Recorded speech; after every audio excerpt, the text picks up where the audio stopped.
Nous rendons grâce au Seigneur, notre Dieu, qui nous a encore guidés et orientés durant toute cette journée de mardi 4 août 2020. Je suis persuadé que vous avez passé une bonne journée et le Seigneur même a fait en sorte que chacun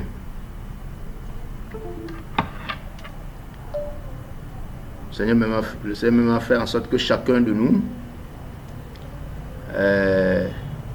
a bénéficié de ses bienfaits, étant héritier et co-héritier de son royaume et de son Fils. Nous avons l'assurance qu'avec lui, nous sommes plus que vainqueurs. Et comme nous l'avons dit ce matin, nous allons continuer notre étude sur l'ouverture des yeux spirituels. Et il dit que nous allons continuer. Et si vous le permettez, nous allons dire un mot au Seigneur avant de poursuivre. Adorable Père, nous te remercions de ce que tu es, tout ce dont nous avons réellement besoin pour notre existence. Toi seul est le pain de vie, la lumière, le chemin, la vie et la vérité, la résurrection et la vie, la porte des brebis, le bon berger. Avant que le monde ne soit, tu es, et tu veux partager cet être-là avec nous. En ce moment où, au niveau de cette cellule, nous sommes encore branchés pour écouter ta parole, nous prions que tu nous ouvres les yeux, comme le psalmiste l'a dit, afin que nous contemplions les merveilles de ta parole et que nous connaissions la vérité qui nous libère. Seigneur, inspire-nous, ouvre nos entendements et nos cœurs à t'écouter. Au nom du Père, du Fils et du Saint-Esprit. Amen.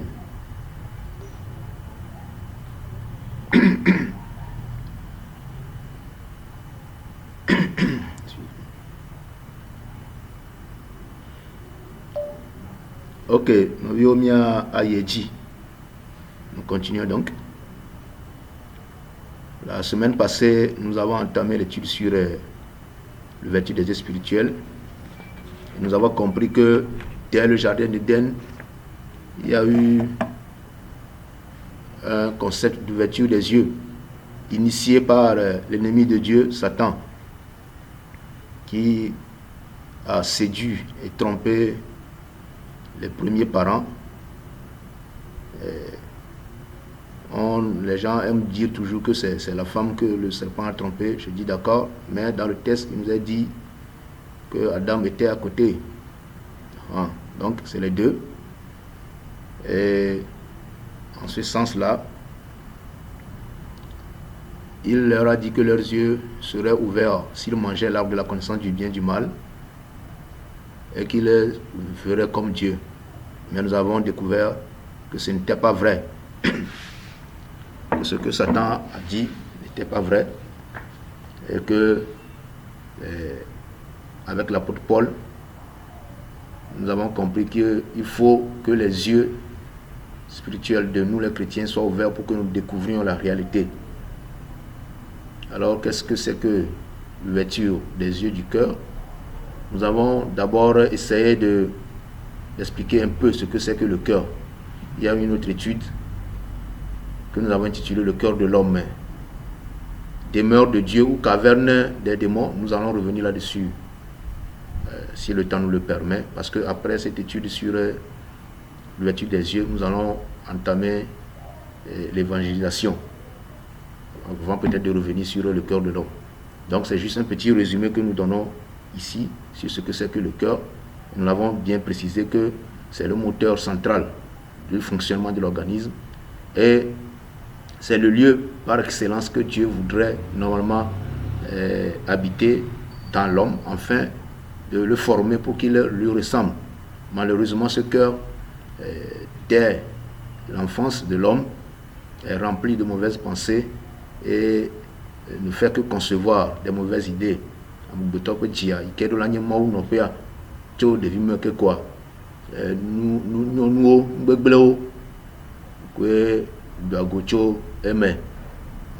Nous avons eu à expliquer que quand les gens posaient des questions, que ce n'est pas parce que nous sommes enfants, c'est parce que l'enfant est innocent qu'il n'a pas de péché. Il est né, il est conçu et né dans le péché d'hommes et de femmes, donc il hérite de cela. Alors son cœur est pourri.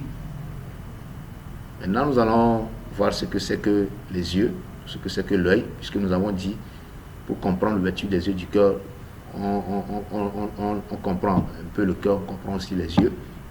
Et la combinaison des deux compréhensions va nous permettre de savoir ce que nous appelons par ouverture des yeux spirituels.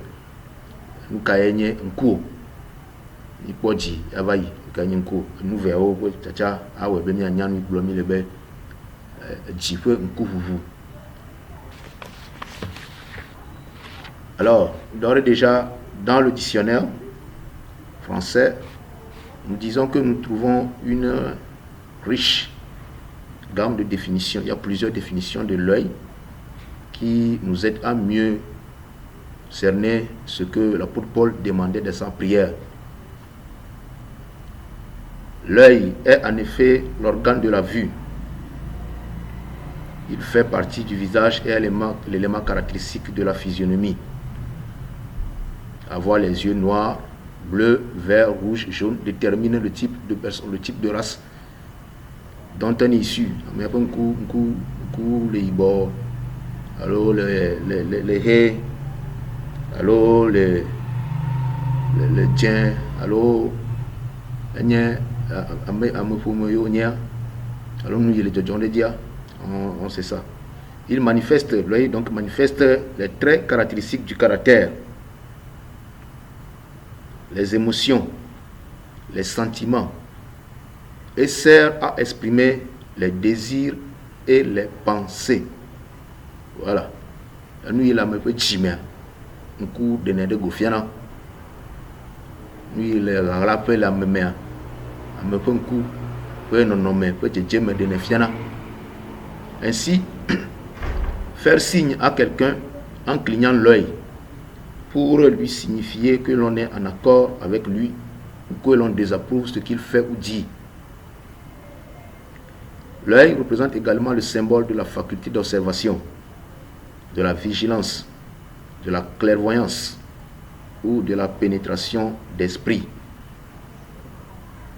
En ce sens, quand on dit ouvrir de grands yeux, ça veut dire paraître très étonné. Avoir l'œil, ça veut dire veiller, ou bien prendre garde à quelque chose. Voir l'œil sur quelqu'un ou bien tenir quelqu'un à l'œil voudrait dire qu'il faut le surveiller. Ce que ça veut dire. Fermer les yeux sur quelque chose veut dire faire semblant de ne pas voir. Mauvais œil. Selon certaines compréhensions, certaines mentalités, certaines superstitions, c'est le regard de certaines personnes qui portent malheur. Me voir avec un mauvais œil, il dit que son regard sur moi porterait probablement un malheur à mon endroit. N'avoir pas froid aux yeux, ça veut dire avoir du courage, bien de l'énergie. Ne pas avoir les yeux dans sa poche, c'est être très observateur, être curieux. Ouvrir l'œil, c'est être attentif. Ouvrir les yeux, c'est voir la réalité telle qu'elle est. Sauter aux yeux ou bien crever aux yeux, c'est quelque chose qui est très évident, ça paraît normal. Se battre l'œil de quelque chose, ça veut dire s'en moquer éperdument, donc on dit qu'on bat l'œil. Sortir par les yeux, c'est avoir été trop vu et finir par provoquer du dégoût. voir tout par ses yeux. Ça veut dire voir par soi-même. Mon œil, c'est une expression de crédulité. Quand quelqu'un dit quelque chose et qu'on ne croit pas à cela, on crie, mon œil, on l'exprime pour lui faire comprendre que ce qu'il est en train de nous dire, ou bien ce qu'on est en train de voir, on n'y croit pas. Nous comprenons alors aisément ce que le Seigneur Jésus-Christ voudrait nous dire. Si ces différentes définitions que le dictionnaire français nous fait sortir, ou bien nous fait ressortir plutôt, nous fait remarquer donc que à plusieurs manifestations de l'œil correspondent des aspects de la vie, de l'émotion, de la pensée de l'homme. Nous comprenons ce que Jésus dit dans ses propos. Ton œil est la lampe du corps. Lorsque ton œil est bon, tout ton corps aussi est illuminé. Mais si ton œil est mauvais, ton corps aussi est mauvais. Prends garde que ta lumière ne soit pas ténèbre.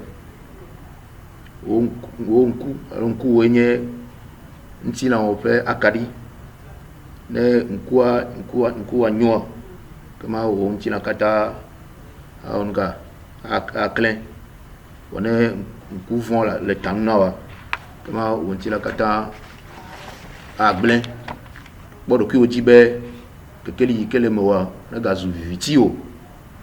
Matthieu 6 verset 22 à 23, on retrouve ça encore dans Luc 11 34 à 35. Donc autrement dit, les yeux expriment l'état du cœur, qui est l'être intérieur. Quand le cœur est clair, les yeux aussi sont clairs. Quand le cœur est sombre, noir, les yeux aussi sont sombres. Pas le noir qui est sur la rétine, hein. C'est pas ça, c'est pas de ça qu'on parle. Mais l'expression de la physionomie reflète ce qui se passe dans le cœur. Quand c'est clair, ou bien quand c'est sombre.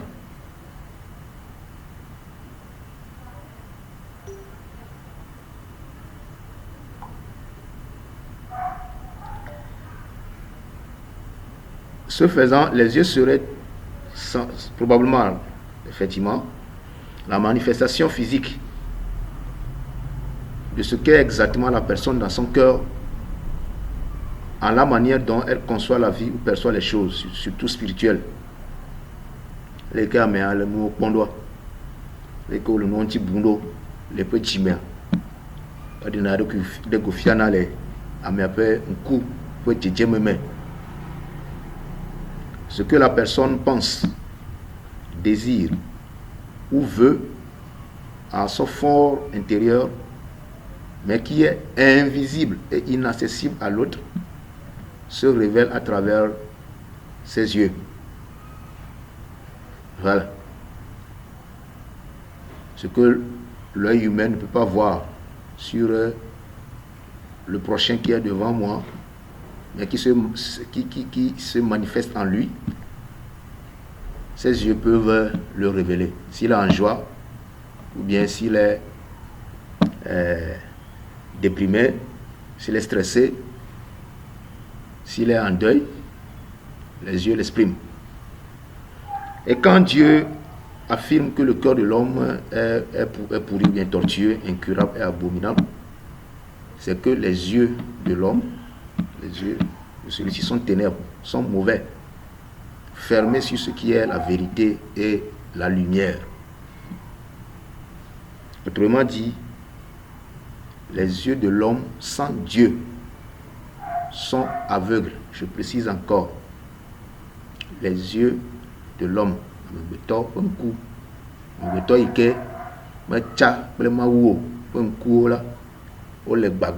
il peut bien voir comme ça, mais en dehors de Dieu, ses yeux sont aveugles et son cœur est incurable. Pourquoi nous disons comme ça? C'est que cette personne-là est remplie d'elle-même. ses regards sont portés sur soi et sur les attraits du monde, en dépit de tout ce que Dieu lui révèle. Vous pouvez trouver ça dans Jean 12, verset 34 à 37 à 43, ou bien dans 2 Pierre, chapitre 2, verset 14. Nous pouvons lire cela, si c'est possible. 2 Pierre, chapitre 2, verset 14. Qu'est-ce que nous lisons là?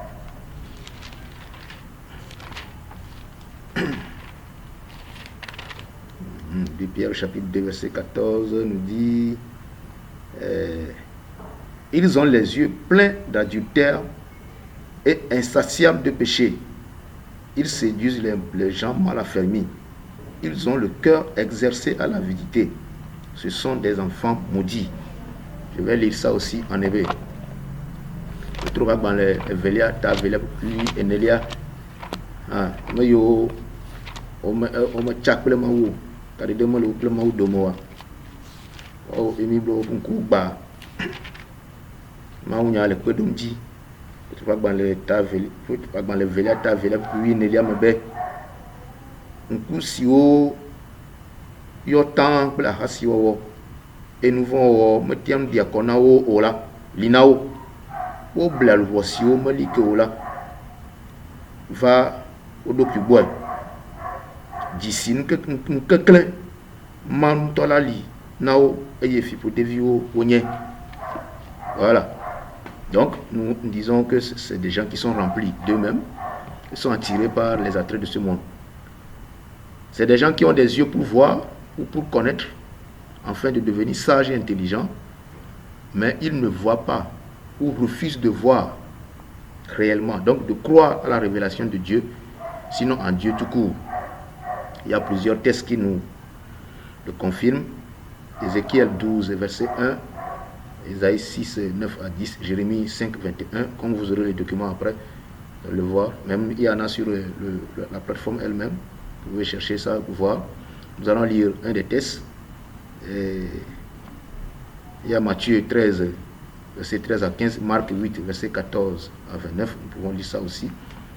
Deutéronome 29, verset 1. Les textes qui nous font comprendre que l'homme sans Dieu, aveuglé, donc dont les yeux sont aveugles, il a les yeux en bonne santé pour voir, mais il ne voit pas. Marc chapitre 8. Nous allons lire quelques versets de ce texte. Verset 14.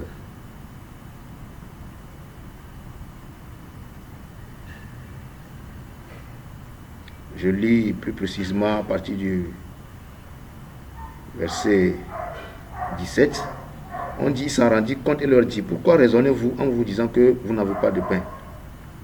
Vous ne comprenez pas encore, vous ne saisissez pas, êtes-vous donc obtus? Vous avez des yeux et vous ne voyez pas, vous avez des oreilles et vous n'entendez pas.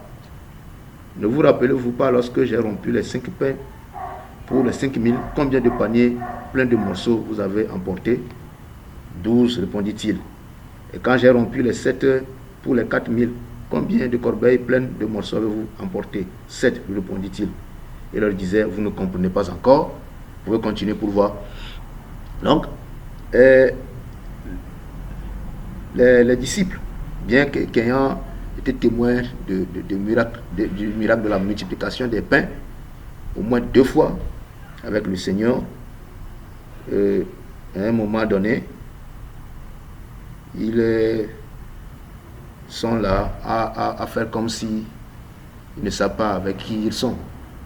C'est pour ça qu'ils leur reprochent d'avoir des yeux mais de ne pas voir, d'avoir des oreilles mais de ne pas entendre, d'avoir vu effectivement mais de ne pas comprendre que celui avec qui il marche là, c'est celui qui a le pouvoir de faire ce qu'il veut.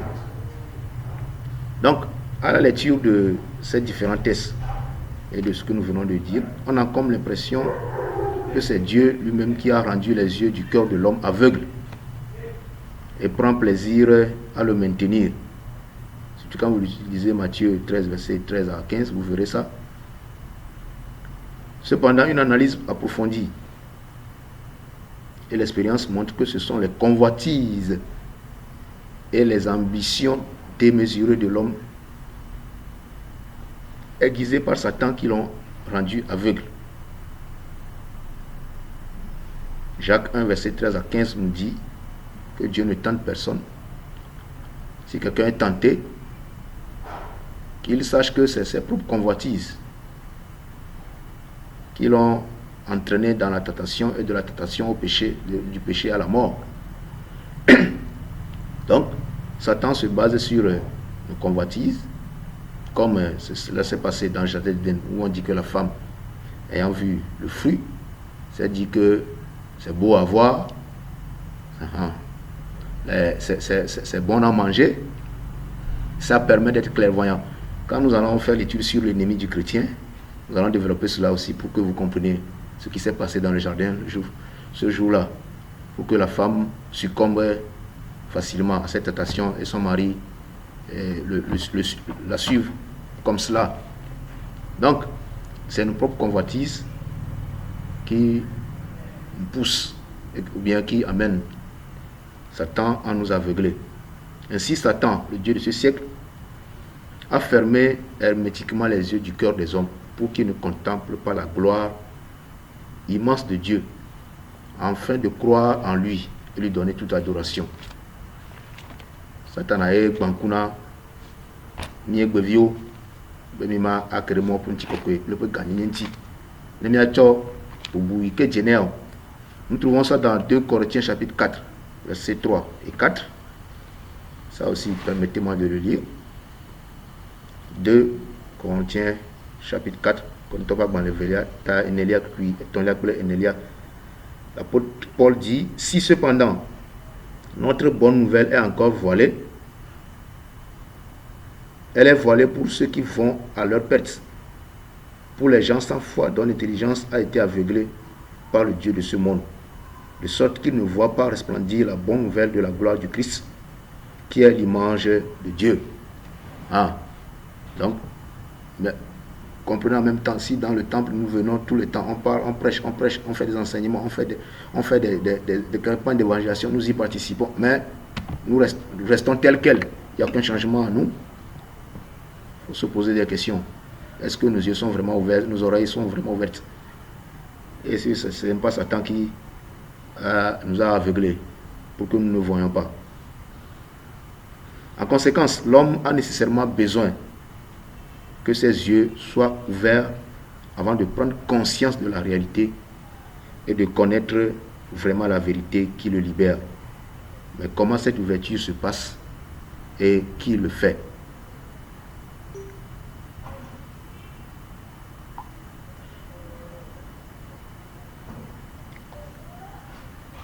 Donc, voilà le premier point.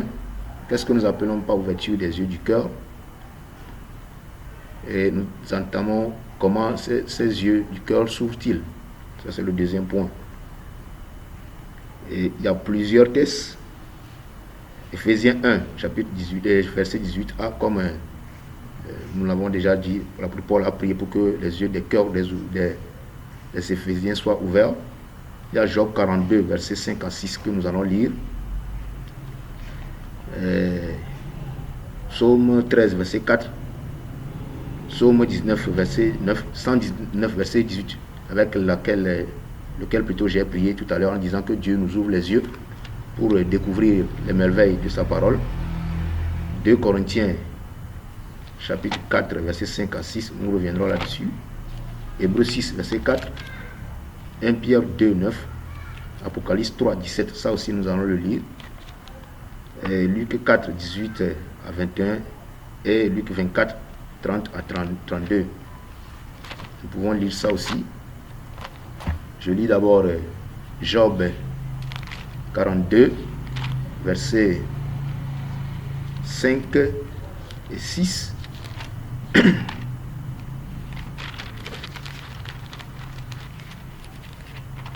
Où Job dit ceci: mon oreille avait entendu parler de toi, maintenant mon œil t'a vu.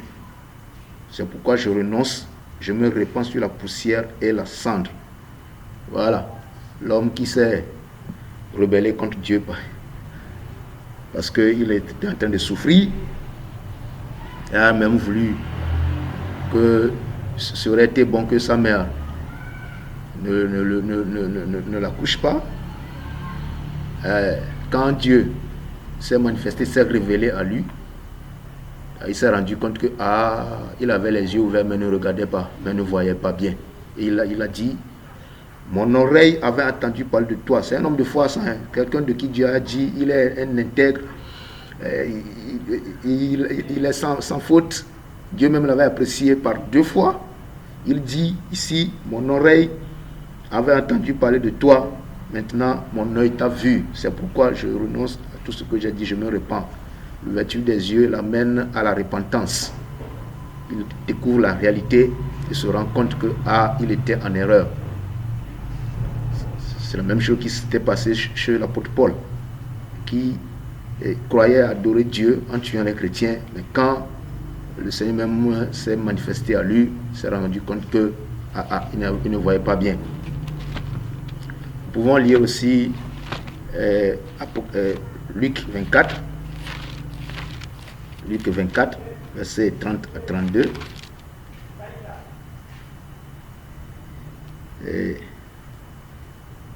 On dit, alors leurs yeux s'ouvrirent et ils le reconnurent, mais disparut. Une fois installé à table avec eux, il prit le pain et prononça la bénédiction, puis le rompit et le leur donna. Alors leurs yeux s'ouvrirent, ils le reconnurent, mais il disparut de devant eux. Ils se dirent l'un à l'autre, notre cœur ne brûlait-il pas en nous lorsqu'il nous parlait en chemin et nous ouvrait le sens des Écritures? Donc, ici, il a fallu un signe de la part du Seigneur pour que les yeux des disciples d'Emmaüs soient ouverts. Quand nous prolongeons un peu la lecture au verset 45, on dit, alors il leur ouvrit l'intelligence pour comprendre les Écritures. Voilà, c'est Jésus en parlant à ses disciples, quand il s'est apparu à eux, en leur parlant et qu'ils ne comprenaient pas, il leur a montré même ses mains, ses pieds, mais jusque-là, ils ne croyaient pas toujours. Il leur a demandé s'il y a quelque chose à manger. Ils lui ont présenté le morceau de pain. Il a mangé avec eux. Mais là aussi, il y a toujours des doutes. On dit, c'est lui-même qui fait quoi? Il leur ouvre l'intelligence pour qu'ils comprennent effectivement les Écritures. Apocalypse chapitre 3, verset 17. Ce que Dieu dit à l'église de Laodicée. Il dit, nous lisons, oui. Parce que tu dis, je suis riche, je suis devenu riche, je n'ai besoin de rien, sans savoir que toi-même tu es misérable, pitoyable, pauvre, aveugle et nu. Et le verset 18 dit, je te conseille de m'acheter de l'or, purifié par le feu, afin que tu deviennes riche, des vêtements blancs, afin que tu sois habillé, et que la honte de ta nudité ne devienne pas manifeste, et un collier pour t'ennoindre les yeux, afin que tu vois. Voilà. Ça, je dis bien que ce ne sont pas à des gens qui ne connaissent pas Dieu, mais c'est à des gens qui connaissent Dieu, qui l'adoraient, que Dieu dit qu'ils croyaient voir, mais en fait, qu'ils sont aveugles. Et il leur conseille d'acheter chez lui la collyre pour guérir leurs yeux afin de voir. Donc, ces tests et les différentes guérisons des aveugles par Jésus, surtout l'histoire de l'aveugle né, nous démontrent qu'il faut nécessairement être touché par le Christ ou illuminé par sa parole avant d'avoir ses yeux ouverts. Afin à me prendre vous de n'atepelanti elle Christo na togo aklamea alors aklende ameame to epe nyame. Donc sans illumination de la parole de Dieu ou de l'esprit, il n'y a pas ouverture des yeux du cœur, donc ouverture d'esprit. sans illumination de la parole ou de l'esprit, il n'y a pas ouverture des yeux du cœur ou ouverture de l'esprit. On ne peut pas aller lire la parole de Dieu sans l'illumination du Saint-Esprit. Il faut que l'Esprit Saint vous illumine, vous éclaire sur ce que vous êtes en train de lire, vous ouvre l'intelligence pour que vous compreniez ce que vous êtes en train de méditer. Si tel n'est pas le cas, on fait autre chose en croyant méditer la parole de Dieu.